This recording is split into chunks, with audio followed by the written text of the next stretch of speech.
And guess what? When you dig deep, go outside in your backyard and try to dig a deep hole. You see, the first part is easy. The deeper you go, the colder it gets, the harder the soil gets, and the crazier things that you find. You start finding things down there. You might not like those things. Anywhere from 2 to 7 days, I'm doing Navy stuff every month. So I'm like doing a Navy drill. Yeah, I would love to get behind the wheel. Still going to do it at some point this year. And I look forward to doing it more next year, the year after that, the year after that. What's going on, guys? Welcome back to the Pit Crew Podcast, episode number 23. I'm so pumped. I'm back here with Cameron Romano. We got a special guest coming on here in one moment. So excited. Cameron, let's hear it, man. You ready? Absolutely. We took a couple weeks off. I'm excited to be back. I know DLB is excited to be back, and we got a bunch of stuff in store for later on down the road. But for now, let's bring in our special guest, Mr. Jesse Iwuji. Jesse, my man, how was it at Daytona? We want to hear about the experience. Yeah, it was pretty cool. Thanks for having me on the show today, and yeah, it was good being back at Daytona. I've been going there for quite a few years now. It's like my 10th year in racing now, which is crazy. But yeah, just being back at Daytona, obviously, all the great feelings and emotions of being there. The World Center of Racing, obviously, NASCAR's biggest weekend of the year to start, and it starts the year too. And it was really great to be back in the Xfinity garage there, and really kind of kicking off this new journey that we're doing. Obviously we created our NASCAR Xfinity Series team, Jesse Iwuji Motorsports, a few years ago, and after the 2022 season, 2023 and 2024, we were more part-time. And then we were trying to figure out, what's the best way to try to get back to full-time. We figured, we have cars, we have a shop, we still have all this stuff. Everything we had in 2022, we still have everything. We're like, what's the best way to do this? We're like, why not join forces with another organization that's, already doing what we're doing, that we feel like would be a great alliance, and we have a lot of things that we can bring to the table for them. They have some things that they can bring to the table for us. We join forces and we go into this together. That's what we decided to do. JIM and DGM, and it's called DGM X JIM. But yeah, we're now aligned, and we're going to Track East weekend together, and we look forward to just continue to put all of our resources together to put together the best product. I mean, it was a pretty solid start for the year with a P14, P23, and it could have been better if we didn't get continue to get caught up in other people's mess. But even with the craziness happening around us and some of the stuff that really could have taken us out like very early, we were able to continue to push past it, with Josh and Ryan behind the wheel, great drivers. And, we look forward to this upcoming weekend coming up. We got Atlanta coming up, and, we got 3 cars going out there, and, we should have all 3 in the race. And we're looking forward to them running well, trying to make their way up front at some point, dodging the carnage and staying on track and just finding a way to stay in it. Because at the end of the day, in order to win, you must first finish. So we got to get to the end, especially when you run these pack type races. So it's going to be a pretty exciting year. There's going to be a lot of great stuff going on. We just look forward to growing the relationship, growing this alliance, building it up to something that is huge, and it's going to be fun. Absolutely. I'm so excited. It was really fun having you at the track. Just your energy, everything was great. And before we even got to the race, I mean, we had Amelia at the track, Amelia Hartford, which was incredible. We got a cool piece filmed with for the network for NASCAR, which was CW. And just overall, that video got like 3 million freaking views on it. It was crazy. So I appreciate both of you for letting me be a part of that. But the weekend was great. You set up on top of the pit box. You were dialed in. You were focused. You were up there locked in like a full-on car owner. I loved it. It was so cool having you at the track. But let's back it up a little bit and go back to, when did you get into NASCAR? Was it at a very young age, or did it come later on in life? And what got you into the position where you want to go racing? You know what? So I don't have the typical story of every other driver that you see in the garage, right? Most drivers, they'll tell you they started racing when they're really young, 5, 6, 7, 8, 9, 10 years old, whenever they started. And then they just kind of work their way up from there. A lot of them come from, backgrounds where they had the resources to make it happen. I didn't come from racing at all. I'm from Texas, Dallas, Texas. I grew up playing football in Texas. Football is the biggest sport in Texas. I had this big goal and dream to go off to college and play the highest level of college football possible, and I was able to make it. I got to the Naval Academy, played Division 1A football, played on the winning team, won. We were winning games at all 4 years. Went to bowl games all 4 years. We won our final bowl game against Missouri. Beat Notre Dame twice while I was at the Naval Academy. Almost beat Ohio State once. That was fun. But it was fun playing football, and then graduated, became an officer in the Navy. And my first duty station, I was stationed down in San Diego, California. In San Diego, I spent 4 years there. During those 4 years, I was on 2 different ships, went on 2 different deployments, so one each ship. And in between all that, when I did have free time, when I was back home at my duty station, anytime I would have a free weekend, I would take my personal cars to tracks. I had a Dodge Challenger. I'll take it to the drag strip and do these open drag days. And then I eventually bought a C6 Z06 Corvette, and then I would take it to road course tracks in Southern California and do open track days. And after a couple of years of doing this, I just randomly one day, I think it was in 2014, I just had I thought, I was like, what if I tried to pursue racing as a thing? Because I wasn't playing college football anymore at that point. I was, graduated from college for a few years. I was done with that. So I was like, what's the next big thing? And I figured, why don't I try to get into racing? I really like cars. I really like racing. Why not? And I knew that obviously I was going to start way behind everybody else, because I was like, 25, 26 or whatever at that point. So I was already behind everyone by like 20 years. So I figured, I'm going to come in, I'm going to do just as good as I can. I'm going to have good days, I'll have bad days, but I just knew that my goal was just to be a pro driver and just get to the highest level I can, and do the best with it that I can. And that's what kind of pushed me to start going down this NASCAR journey. One thing kind of led to another. I first started off with late models, right? And racing is not cheap, and racing is not free. So I had to figure out how to cover the cost for my racing, because it's not free. So I had to try to find some sponsorship. That was really difficult. Then I started my own business to make some extra money. So I used like a little bit of sponsorship I would find, and then the business money that I was creating, and from there put it together to kind of get myself into racing. And then as time went on, eventually I found more sponsorship than what I was making on the business side money wise, and then that allowed me to continue to progress forward into more series, from late models to the NASCAR K&N series, to the ARCA series, NASCAR trucks, and then NASCAR Xfinity. And for me, like I said, like my whole goal was to just go out there, just do the best that I can.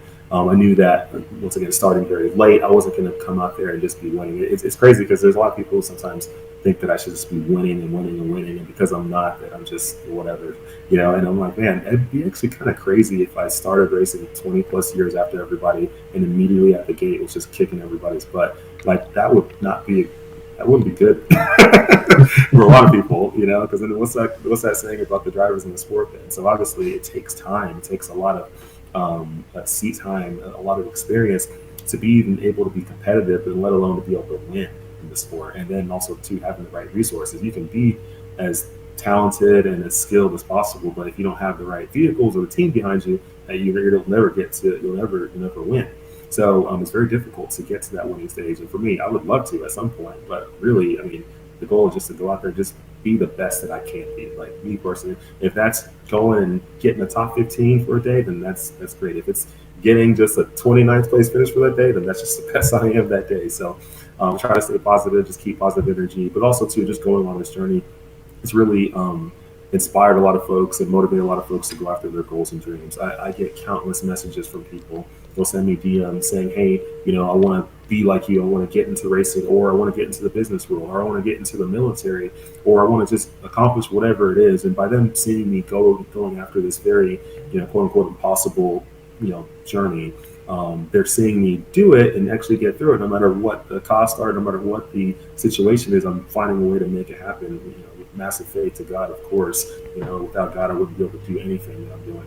And by people seeing this, it's giving them the opportunity for them to say, like, yes to their goals and yes to their dreams. And that means a lot to me, that I'm able to make that kind of impact on people's lives, where they're actually going out and achieving their dreams because they saw me do it, and because I helped them somehow, some way, whether it's advice, information, resources, networking, whatever it is. And like I said, I get like countless messages like every single week for the last 10 years of my life, of people wanting to get somewhere, and they're reaching out to me because I'm the only one who will actually answer them and give them the time of day to try to help them. And if not me, then who, right? So the more I can help other people achieve their dreams, hopefully I achieve mine as well. That's incredible, and you truly are an inspiration to many. I remember when you came up on the NASCAR scene, the big thing was about military and Navy, and just we got to see you behind a wheel of a car, and we were impressed by it. Will you be back behind a wheel at any point this year with the partnership of DGM? Yeah, that's the goal. The goal right now, we have a couple drivers who are running most of the season. We got Josh and Ryan Ellis. CJ's jumping in here and there.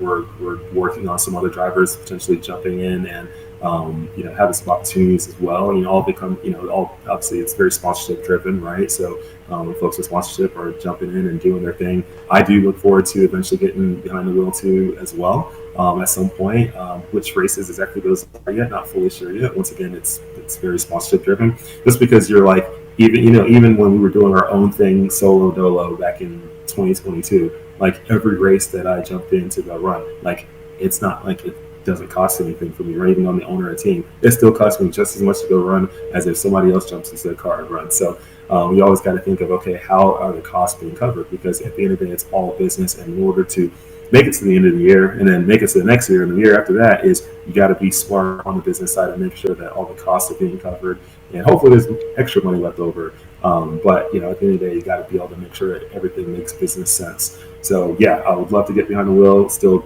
going to do it at some point this year, and I look forward to doing it more next year and the year after that and the year after that. So I know that being a car owner isn't new to you. I know you had Kyle Weatherman drive for you in the past. Is it, as a driver and you're sitting up on the pit box, is it hard to balance being the driver and the car owner? Or you're like, hey, maybe you should have ran that corner differently, or you just locked in like, okay, what does the car need? Is it too tight? Like, how is it with that balance between doing both? When you're doing both, you're always just trying to keep in mind all aspects, the whole big picture, right? The driver, like what they're feeling. I mean, the great thing for me is, I do drive, so I do understand what they experience inside the car. On a hot day, cold day, if the car's feeling a certain way, I can look at it on track and see certain things happening, and I understand where they're coming from. Not everyone can say, like, there's, like, for example, like there's great crew chiefs out there, but they've never maybe driven an Xfinity car before. So you might be telling them something and they're like, what the heck, I shouldn't be doing that. But for them, they probably don't fully understand it because they've never really been behind the wheel of that kind of car. So they don't really know. And then there's, great crew chiefs and folks who have been behind the wheel, so they do understand. So for me, I've been able to kind of see it from all different kind of lens, from the business aspect, ownership, driving. Love driving our Chevy Camaros. They're amazing. And, obviously huge props to Chevrolet for being a partner of ours, jumping on board again this year. We've been a partner with GM since 2022, and to renew that partnership again for 2025 was huge. And it's allowing us to make this alliance happen with all the different support that GM and Chevy can provide, that helps our team grow, become better, helps the drivers become better as well. And we're going to put that all together. But yeah, being able to see it from all different kind of lens is interesting. It's different, but I know my lane, right? Like I don't try to step on the toes of all the other people doing their jobs, right? At the end of the day, for a team to function, every single person in that, a member in the organization, has to do their job. People shouldn't be stepping over people's shoes. Everyone needs to stay in their line, in their lane, and do their thing. Now, obviously, if you see something that's blatantly wrong, obviously step up and point it out. But people are doing their thing and they're getting stuff done and they're executing. We'll let them do it. Absolutely. One thing I was really impressed with is, first off, your Facebook follower count being, you told me, over 800,000 followers, but the influencers that you are collabing with and making content with are massive. How has it been networking and working with different content creators? Over the weekend, you were drifting. Tell me a little bit about that. I mean, it sounds like you're just living the lifestyle right now. Yeah, definitely all over the place. Yeah, that I have multiple social media pages. One of my many social media pages, one of them on Facebook. It's not my Jesse Iwuji racing one, but it's another one. It's geared towards like JDM vehicles. I like JDM vehicles a lot. Of course, a huge Chevy fan because I have multiple Chevys, 3 Corvettes. But I do like JDM cars, the old JDM cars, not the new ones, the old ones. Yeah, that particular page has like 800,000, maybe 900,000. I gotta go check. I have multiple pages all through social media and stuff. I just do car content. This past weekend, we had a couple big influencers at the track who were with us and creating content with us. Actually, we had one at the track with us, and then one that I actually went and visited in between our qualifying and the race. And Amelia Hartford, she's a famous actress from Gran Turismo movie. And then she's also done a ton of car content stuff, big YouTube channel, you name it. She was with us creating a lot of cool content and stuff. And then when we went to on Saturday, in between qualifying and the race, we had about like a 4-hour break or so, 5-hour break. And in between that, we went over to Adam LZ's compound. So anybody who knows Adam LZ, huge YouTuber in the car world, he also is a Formula Drift driver, so he's a professional driver himself as well. He has this really cool compound in Florida where it's like a bunch of buildings. It's just like a little kind of like, I don't know, like industrial complex that he bought. But like he turned it into like his own little like drift course around it too as well, in between the shops and stuff. So he handed me the keys to an EP023 drift car. And I've never been there before. First time there, I just did a couple little figure eights at first just to kind of get used to like the steering angle on the car. And then I just sent it. The video's on my Instagram page, you can see it. But yeah, I didn't like practice or anything. I kind of surprised myself because I've finally gotten to a point now with my drifting skills to be able to not have to even practice like any particular course. As long as I like got a feel of what that car feels like, I can go link every corner at a track like anywhere. So that's cool. Who knows? Maybe one day I'll compete in Formula Drift. Who knows? I love it. The horizons are opened for every opportunity. Drifting, NASCAR, everything. I love it. That's impressive. I mean, I can't wait to go check out some of that footage. I haven't seen it yet. But obviously, you got a love for Corvettes. Does that start at a young age, or did that happen as you gotten older and just like, hey, these are my cars. I love them. I don't want anything else. I love Corvettes because there's amazing vehicles.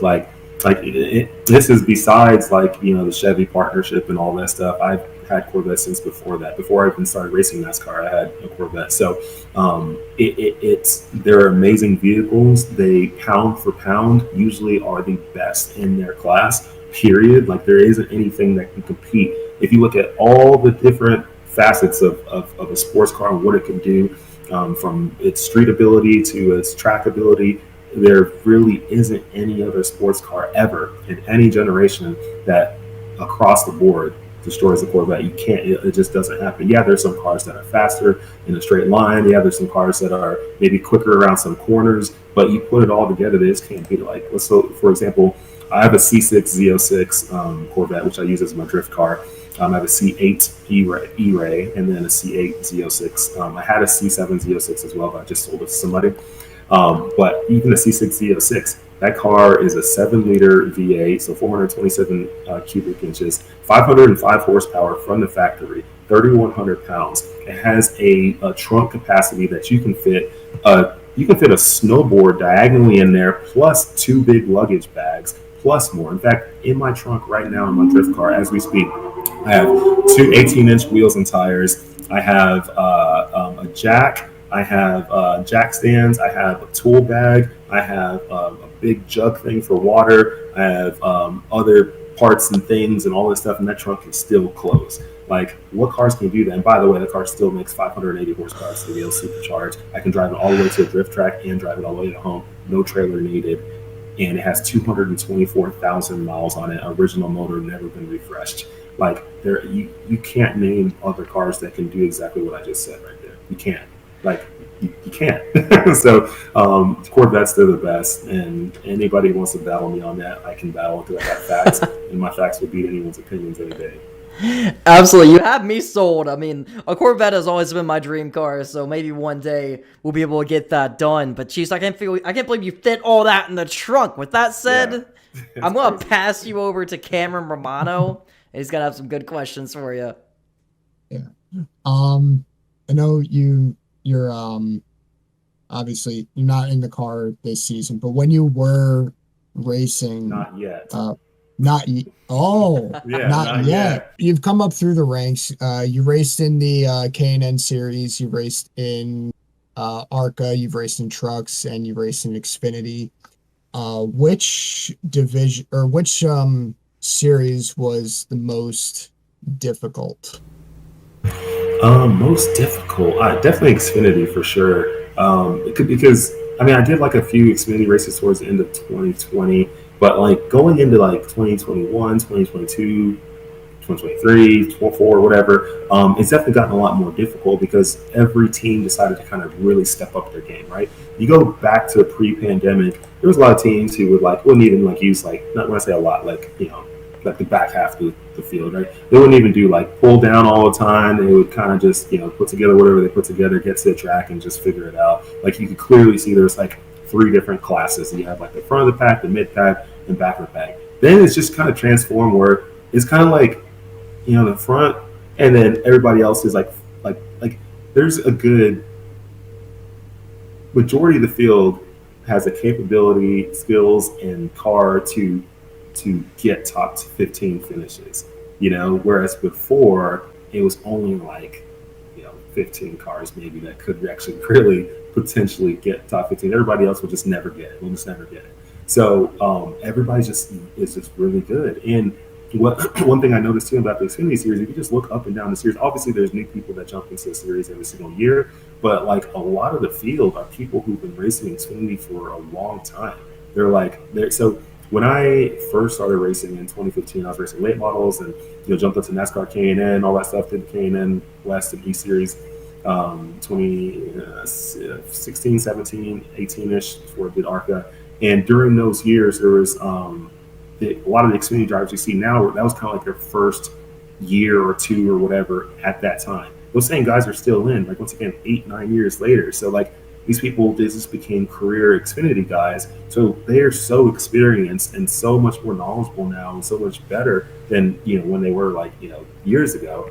And they just kind of stayed in. So it's not like the series is just new faces every year. So everybody's still kind of learning throughout the year, and they're better towards the end of the year, but maybe not so great at the beginning of the year. Like that's not the case. It's just people show up day one and they're just good because they're like 10 years into the series or more.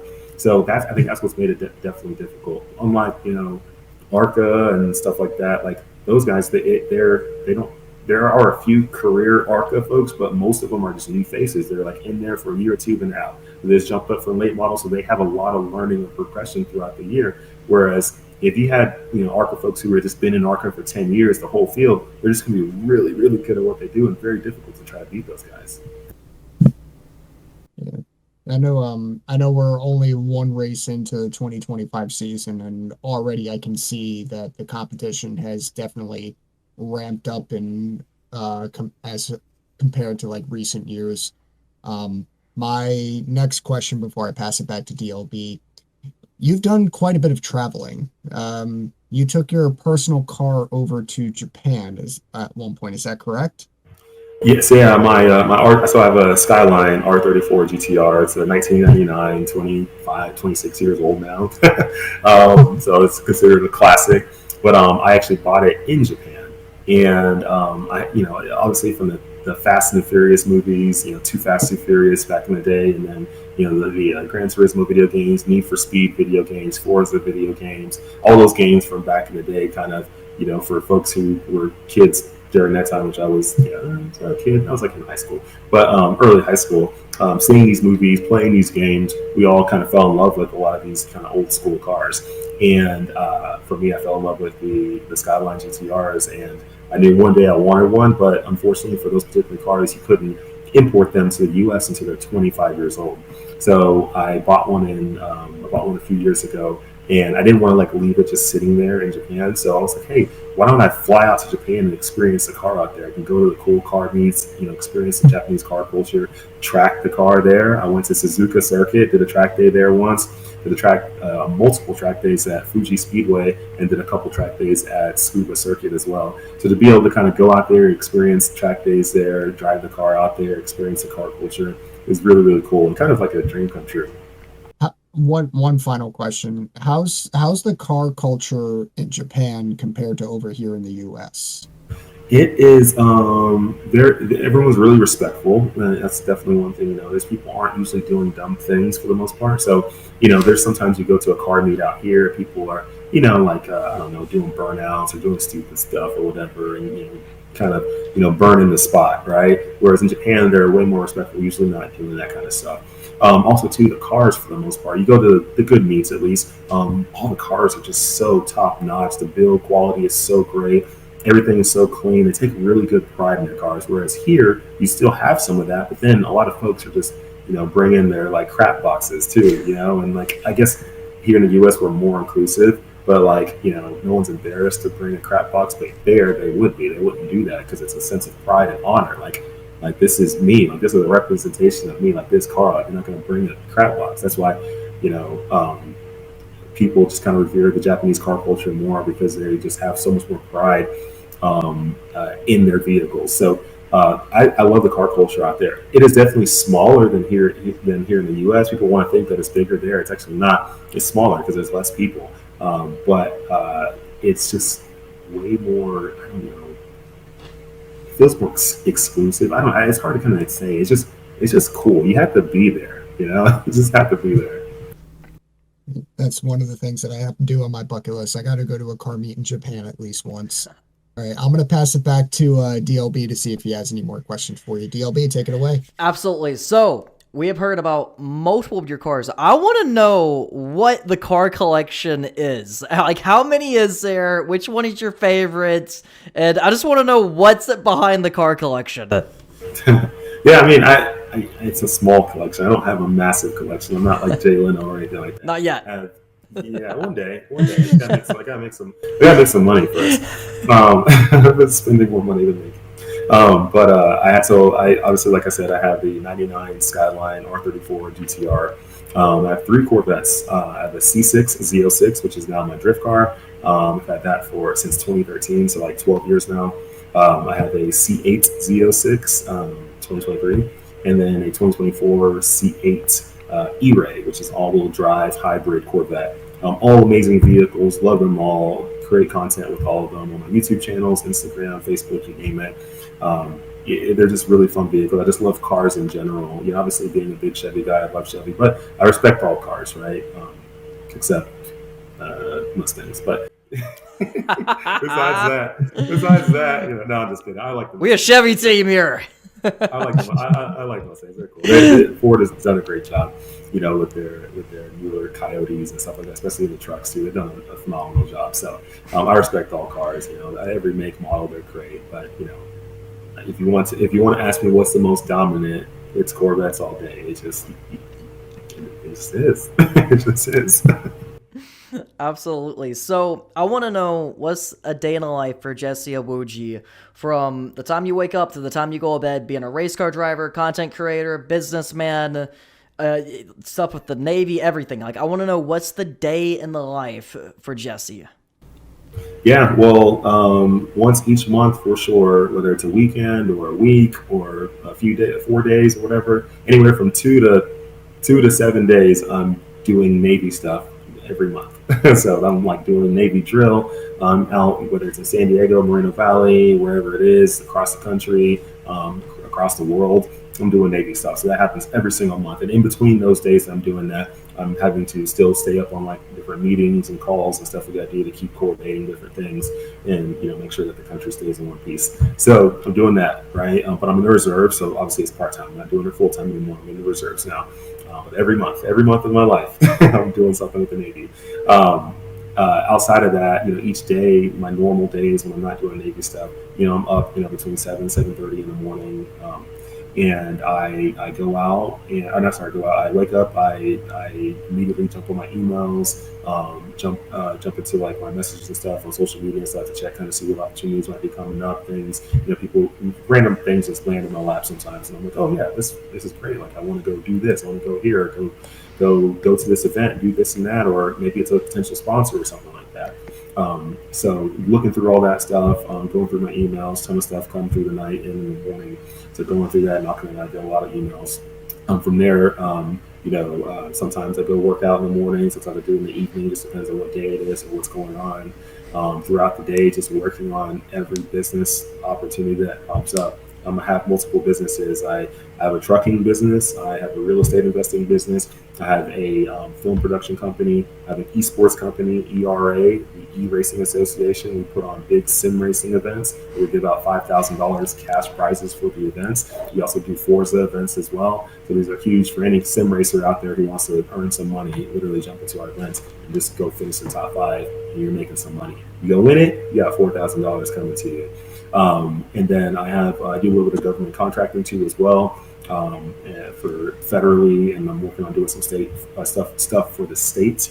And then, yeah, that's most of my business stuff I'm doing. And then, yeah, like I said, working on that all day, make sure I get my workout in, get my sim racing time too as well. I jump on the sim for an hour, hour and a half each day, just train on different things. I used to just do strictly NASCAR on there, but then I started venturing out and doing some more, not dirt, but I do some dirt too, but sports car stuff on there. I do some drifting on there as well, and just try to do what I can to stay sharp.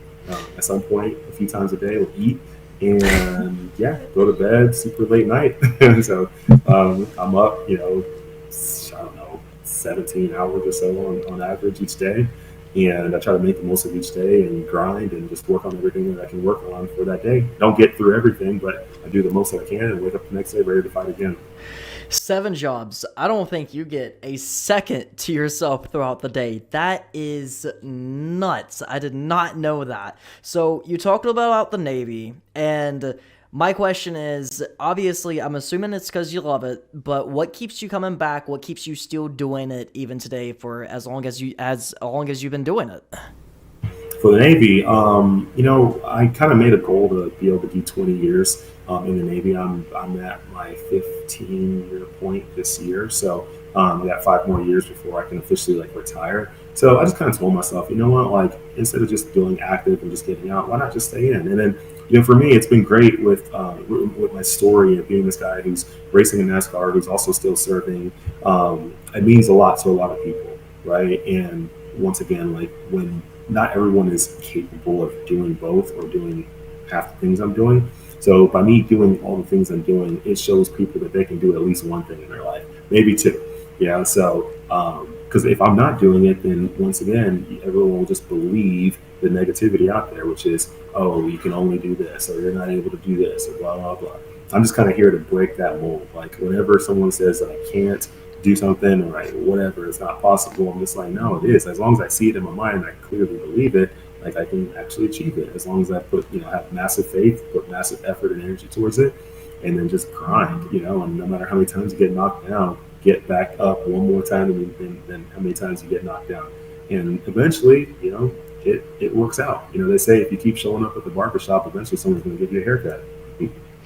I completely agree with that. I mean, faith can go a long way. I know with my YouTube journey, I started when I was 18. Things started to work out a little bit by the time I was 23. I'm 27 now, and got the DriveSmart deal, and eventually got a job with DGM, and just you gotta just, when you got a goal, you got a dream, you gotta just keep pushing for it till it works out, and just stay focused. And that leads me to the next question. What advice would you give a young kid that wants to be in your position one day?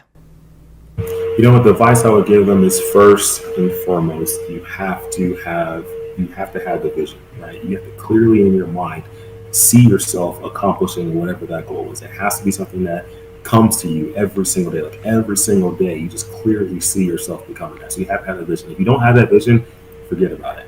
You have to have the vision. Once you have the vision, from there, you have to insanely and obsessively believe that it's possible. Other people won't believe it, right? And the reason why they don't believe it is not that they're trying to be negative. Some of them are, but not all of them. It's just that they don't see it, right? It's like God didn't put it in their head. He put it in your head and your head only. So you have to see it for yourself. Don't rely on other people. Don't rely on your mom, dad, friends, brother, cousin, whatever, people on social media to believe it for you. Who cares what anyone says? They were not given that vision. Only you. So if you were the only one who was given the map, why would anyone believe it? Only you can. So you have to believe in it, and you have to insanely and obsessively believe in it.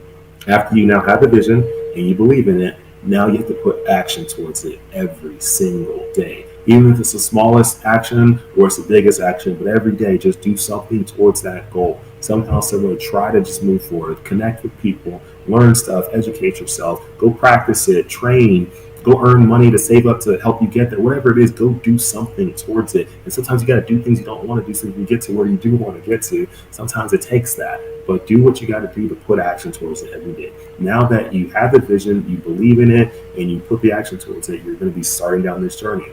Let's start going down a journey. It's going to get dark. It's going to get cold.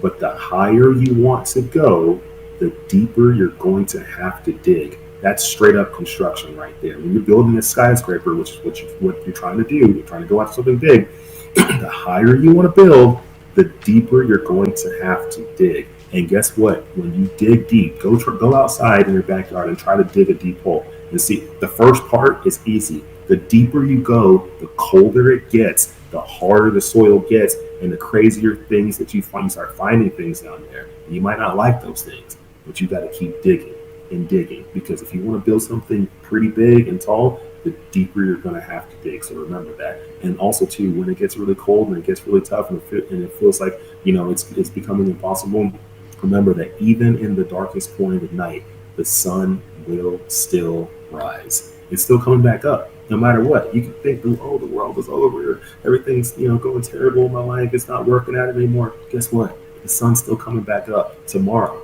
So guess what? Nobody cares about what you're feeling about right now. Get back on the horse and go. Like, the sun is still showing up, so you better be right there to show up with it every single day. And as you're going through all that stuff, some people are going to reach out to you for help because they're going to see you grinding, trying to make it to this goal, and they're going to be inspired by you. And while they're inspired by you, it's on you to give back. You got to help them. And when you're helping them, the reason why you're helping them is because, once again, we're trying to build this skyscraper, and a skyscraper looks really cool. Like, if you're looking at a city and you see a skyscraper, it looks beautiful. But you know what looks even more beautiful? Why be selfish and focus on your skyscraper when you can help those around you and you can all build a skyline? So remember that. Help those around you so you can build that skyline. So have the vision, insanely and obsessively believe in it, put action towards it every day. Don't give up, because the sun's going to show back up the next day. And while you're doing all this stuff, help everybody around you. That's my advice to anybody, kid, adult, elderly, whoever. That's my advice. You worded that so beautifully that I got goosebumps that entire time. It's sounds like a lot of, almost in a sense of manifesting, with how you got to believe in yourself to keep going. And just as well as I do, when you got a dream, them dark days will come of where you're going to get faced with something that you believe is almost a career ender, or it's going to be a major setback or a major financial loss or something. How do you dig your way out of that when them dark days come? You know what? When those dark days come, I kind of remember some of those items I just mentioned right there. I know that the sun is still going to show up tomorrow. The dark days are supposed to happen. Like, it's supposed to happen. You're climbing this mountain, right? Because that's what it is. When you're going after a goal and dream, you're climbing a mountain. Well, for anyone who's been to a mountain, what's a mountain like? At the bottom of the mountain, right? Like, you can see the top. It's very, very clear from 100 miles away as you're kind of getting to the base. Like, it's very clear where the top is. But once you get to the base and you try to start going up, it starts getting a little bit more steep. It starts becoming a little bit harder. You're in a forest too. When you're in that forest, can you see the top of the mountain anymore? You can't. You can't. So people get into the forest and they're climbing up, and it's getting hard, it's getting late, it's getting cold, the sun is setting, you're starting to hear some animals around, you're hurting, you're dehydrated, it's getting tough, you're getting like it's all bad as you're trying to go up, and then people quit. And it's like, why would you quit? Like, they're starting to think, oh man, maybe the top of the mountain isn't there anymore. You clearly saw that the top of the mountain is there. Now, just because you can't see it anymore because you're in the forest as you're going up the mountain doesn't mean that it disappeared. It's still there. So keep on going, because guess what? If for anyone who's ever hiked before, they completely understand this. When you're going up, it hurts. But guess what? Going back down after you quit hurts just as bad. So why not just keep going up and at least get something out of it? Exactly. So after you get to a point where you feel like you achieved, if not all your goals or most of your goals, what keeps you motivated to keep showing up? You got 7 businesses that you're working on right now. What keeps you motivated every day to work as hard as you are still working? One of the biggest motivations is I don't want to be a bum. There's too many bums out there, and I'm not about to be a bum dude. So that's my motivation right there. I cannot be a bum. I hate people who are bums. I hate that they're bums. I don't hate them as people, but I just hate that they're bums. So yeah, I can't be a bum. Like, I gotta get up, grind, and make things happen. Like, there's too much that can easily just crumble in my life if I don't get up and go. So like, it's on me. That's the cool thing about being an entrepreneur. Like, everything I do is working towards like something that continues to push me forward. I'm not just I'm not, just running the circle of life and that's it. Like, I'm like, everything I do, if I wake up an hour earlier to go get something done and accomplish it, that's pushing me forward. So that's cool. But I have to get up. If I don't get up, somebody else is going to get up. And if they do, they're going to get there before me. Get there before me, they got it, and I did it. I lose, they win. This is probably the realest conversation we have had on the podcast. I've never gone this like deep before, and it's really beautiful. And before we end the podcast, just tell me all about your goals and plans for the rest of 2025, and how many races are you going to be attending, and just everything going on, whether if it's NASCAR, business, and just anything going on in your life before we cap this off. You know what? I mean, just staying on the grind, working this year to have a successful year in the racing world, in NASCAR or wherever else racing takes me. Being able to get behind the wheel again and race, no matter how many times that is, once, twice, 10 times, 20 times, whatever it is.